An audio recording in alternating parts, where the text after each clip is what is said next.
राघव, शांत हो जा बेटा। उबा जी मत रोकिए मुझे, मैं भी गुनहगार हूं, मुझे जेल में डाल देना चाहिए। मेरी वजह से माँ, रीत, उसकी पूरी फैमिली को न्याय मिलने में देरी हुई है। जितनी गुनहगार बुआ जी हैं उतना गुनहगार मैं भी हूं। तो मुझे आजाद घूमने का हक कैसे है? मुझे भी जेल में किसी कार कोठड़ी में बंद कर देना चाहिए संडे के लिए। संभाल अपने आप को।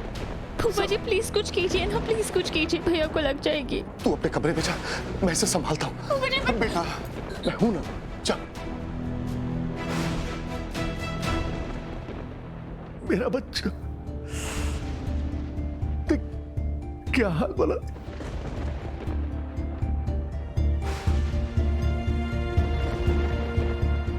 राघव बेटा, मेरी बात सुन, बस बहुत हो गया। तूने वही किया जो हर बेटा करता है, आंख बंद करके माँ बाप पे विश्वास। बचपन से तूने शारदा को माँ का दर्जा दिया, इसलिए तूने कुछ गलत नहीं किया, समझा? बेटा इस दुनिया में कोई भी इंसान प्यार में खुले हुए ऐसे धोखे को बर्दाश्त नहीं कर सकता। मैंने सब अपने हाथों से बर्बाद कर दिया फूफा जी। नहीं बेटा, पूरा परिवार बिखर गया मेरा, सब चले गए, सबको खो दिया मैंने। माँ चली गई, रीत चली गई, सब चले गए। नहीं मेरे बेटे,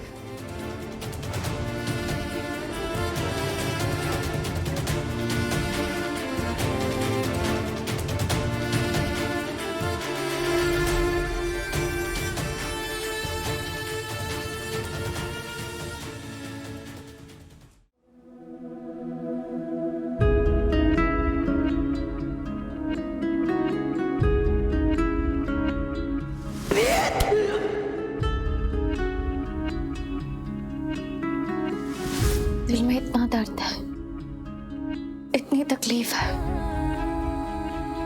फिर भी एक फोन नहीं कर सकते। मैं जानती हूँ आप क्या कर रहे होंगे, खुद को दोष दे रहे होंगे, पछतावे की आग में खुद को जला रहे होंगे।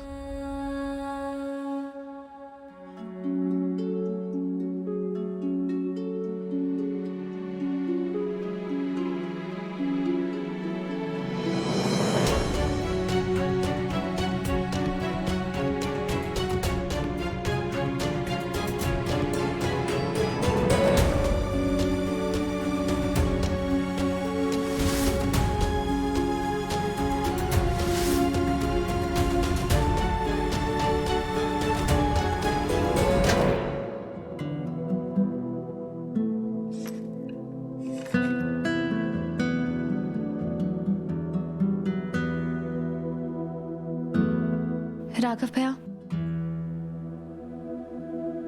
जी भाभी। भैया रीत को एक बार कॉल कर लीजिए, उससे माफी मांग लीजिए, वो आपसे बहुत प्यार करती है, देखना वो फौरन मान जाएगी। नहीं भाभी, मैंने कभी रीत की इज्जत नहीं की, उसका मान नहीं रखा, प्यार भी किया तो शर्तों के साथ। कोई अपनी बीवी का दिल इस तरह नहीं तोड़ता इस तरह मैंने रीत का दिल तोड़ा है। मैं उसे अपनी जिंदगी में वापस लाने का हक तो दूर, उससे माफी मांगने का हक भी खो चुका हूं। आप सही कह रहे हैं भैया, और मुझे उम्मीद है कि रीत आपके लिए प्यार आपके इस निश्चय से ज्यादा मजबूत हो और वो आपकी जिंदगी और इस घर में वापस लौट कर आ जाए।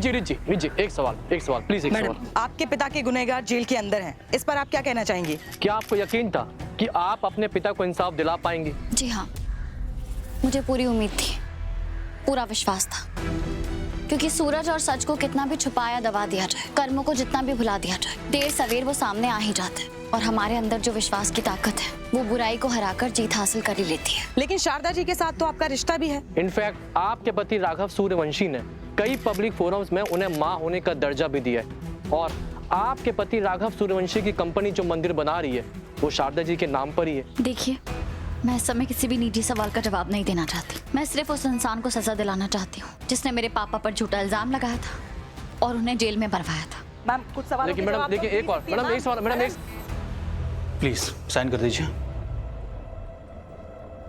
मैं बहुत खुश हूं कि आपके पापा को न्याय मिल गया। हम पूरी कोशिश करेंगे कि आपके पापा के मुजरिम को कड़ी से कड़ी सजा दिलवाएं।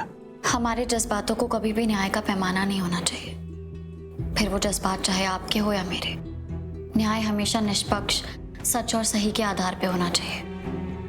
बुआ जी ने जो गलत किया है उन्हें उसकी उतनी ही सजा मिलनी चाहिए, ना उससे कम ना उससे ज्यादा। जी। तो आप अपने जज्बातों को जेल के अंदर की न्याय व्यवस्था में लगाएं, ताकि आपके होते हुए दोबारा कभी किसी बच्चे को अपने पिता से जुदा ना होना पड़े। क्या मैं एक बार उनसे मिल सकती हूँ? हाँ बिल्कुल। Thank you. मानना पड़ेगा, अपनी शानदार सिल्क साड़ी में चमकते गहनों के साथ आप तब तक बड़ी आराम से घूमती रही जब तक आपकी किस्मत ने आपकी बुराई का फैसला नहीं कर दिया। आपने मुझे मारने के लिए जितने भी जाल बिछाए थे, काश मेरे पास उनके सबूत होते तो मैं आपको ऐसी सजा दिलवाती कि आप दोबारा अपनी जिंदगी में कभी सूरज की रोशनी नहीं देख पाती। खैर, मुझे कोई शिकायत नहीं है, क्योंकि आज मैं यहाँ खड़े होकर सच को जीतते हुए देखूंगी, आपको जेल जाते हुए देखूंगी और वहां आप सालों रहेंगी। आप हार गई है शारदा सूर्यवंशी और जीत हुई है सच और भक्ति की। अब आपको माता रानी की श्रद्धा करना भी छोड़ देना चाहिए, क्योंकि उनके पास उनके सच्चे भक्त हैं उनकी श्रद्धा करने के लिए। ठहरो।